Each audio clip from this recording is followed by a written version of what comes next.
एक सच्ची घटना आपको सुनाऊं। अयोध्या जी में एक बड़े पवित्र ब्राह्मण, वशिष्ठ गोत्रीय ब्राह्मण जो अयोध्या जी में निवास करते हैं, तो भगवान के प्रति उनका, क्योंकि वशिष्ठ गोत्रीय ब्राह्मण है तो भगवान के प्रति उनका शिष्य भाव है। राम जी हमारे शिष्य हैं और क्योंकि हम वशिष्ठ गोत्रीय हैं तो भगवान हमारे शिष्य हैं और हम उनके गुरु हैं। इस भाव से ही दर्शन करने वो कनक भवन के ठाकुर जी का अयोध्या जी में जाते। उनका सरजू किनारे उनका घर था, तो वो दर्शन करने के लिए जाते। तो राम जी शिष्य हैं तो किशोरी जी बहू हो गई। इस भाव को पुजारी जी भी जानते थे, इस भाव को पुजारी जी भी जानते थे। तो जब वह मंदिर में प्रवेश करें तो पुजारी जी को आवाज दे दे कि पुजारी जी, हम अपने शिष्य का दर्शन करने के लिए आए हैं, हमारे बहू रानी की तरफ पर्दा कर दो, किशोरी जी की तरफ पर्दा कर दो, हम अपने शिष्य को आशीर्वाद देने के लिए आ रहे हैं। वह वशिष्ठ गोत्रीय ब्राह्मण पहुंचते और भगवान को मंत्रों के द्वारा आशीर्वाद प्रदान करते और अपनी पहनी हुई माला उतार करके देते और पुजारी जी को देते, कहते जाइए राम जी को, हमारे शिष्य को पहना दीजिए। पुजारी जी उनके भाव को जानते थे तो पुजारी जी पहना देते थे। लेकिन कालांतर में सब लोगों ने विरोध किया।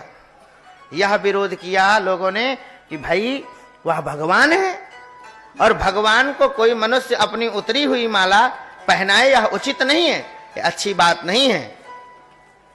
लेकिन किसी ने स्वीकार नहीं किया तो सब लोगों ने कहा भाई परीक्षा लेंगे, हम परीक्षा लेंगे। अमनिया माला, बिना पहनी हुई माला भगवान को ये पहनाएं, अगर भगवान पहन लेंगे तो फिर इनकी पहनी हुई माला क्यों दी जाए भगवान को। कल पंडित जी को बुलाया जाए मंदिर में, बहुत भीड़ लग गई, पंडित जी को माला दी गई, अमनिया माला, बिना पहनी हुई माला पंडित जी को दी गई। पंडित जी दीजिए पुजारी जी को, अगर भगवान पहन लेंगे तो आज के बाद अपनी पहनी हुई माला आप नहीं देंगे। पंडित जी ने हाथ में लेकर के कहा मेरा शिष्य है, मेरी पहनी हुई माला ही पहनेगा ये। और तुरंत ही उन्होंने पुजारी जी को बिना पहनी हुई माला दी। जैसे ही माला भगवान को पहनाई वह माला खंड खंड होकर के गिर गई नीचे। सुनिए, किसी ने सोचा भाई कोई बात नहीं, लगता है माला ही टूटी होगी, दूसरी माला लाओ। दूसरी माला ला करके दी, दूसरी माला पंडित जी ने दी, फिर खंड खंड होकर के वो माला गिर गई।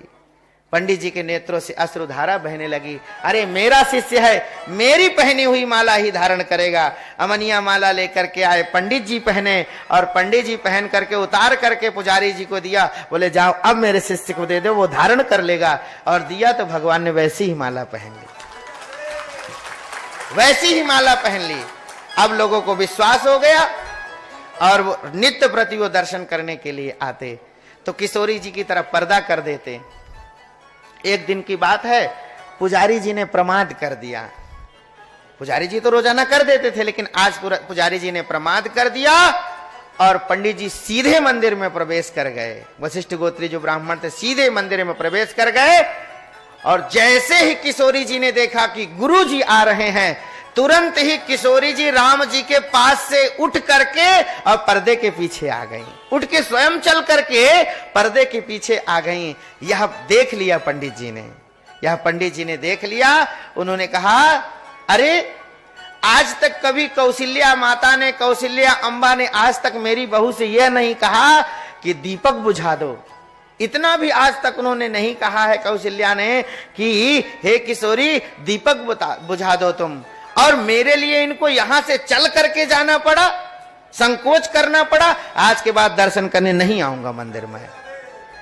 फिर वह ब्राह्मण देवता अयोध्या जी में रह करके भगवान का दर्शन करने नहीं गए कभी। भगवान के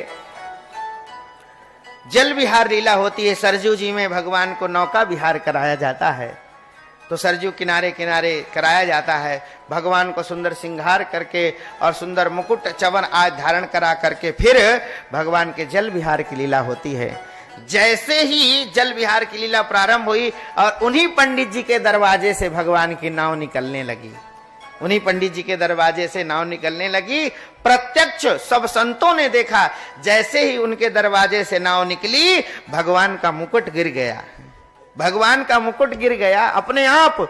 कई बार भगवान को पहनाया गया, मुकुट गिर गया, लोग समझ गए भैया गुरु जी के दरवाजे में चेला कभी मुकुट पहन के थोड़ी जाता है, सर उठा के थोड़ी जाता है, इसलिए भगवान यह कार्य करते हैं। तो भगवान अपने भक्त के लिए भैया सब कुछ तैयार कर। तो आज यही रुक्मिणी जी कह रही हैं, कभी भगवान ने तो हमसे ये नहीं कहा एक लोटा जल लेकर के आओ, आज किसके लिए कह रहे हैं? रुक्मिणी गई हैं, जल लेकर के आई हैं। तब तक तो भगवान अपने सुदामा जी के चरणों में बैठे हैं, नेत्रों से उनके जलधारा बह रही है। मित्र, तुम हमारे लिए कितना कष्ट सहन किए, तुम मेरी भक्ति करते हो और इतना कष्ट सहन करते हो।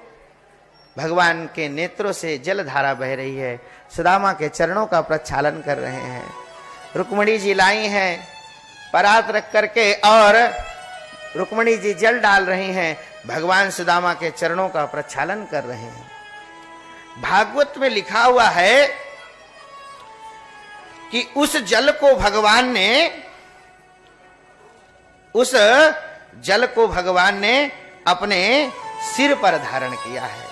अग्रहीत सिरसा राजन भगवान लोक पावनः, जो भगवान लोकों को पवित्र करते हैं वही भगवान आज इस ब्राह्मण के चरणोदक का पान करके अपने मस्तक पर धारण करके अपने आप को पवित्र कर रहे हैं। और ऐसे ब्राह्मण के लिए हम कहें कि सुदामा जी दरिद्र थे,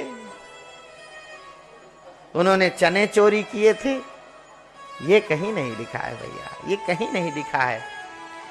किसी अन्य कवि का चरित्र हो, अन्य कवि ने अपने कवित्व में कहा हो, उसकी भावना में हो सकता है, आगे चना गुरुमा तू दई ते लई दई तुम नहीं दीने आदि हो सकता है, लेकिन भागवत में ये सब नहीं लिखा है भैया कि भगवान ने चना चुराया था या सुदामा जी ने चने चुराई, ये दरिद्र हैं, ऐसे नहीं लिखा कुछ भी।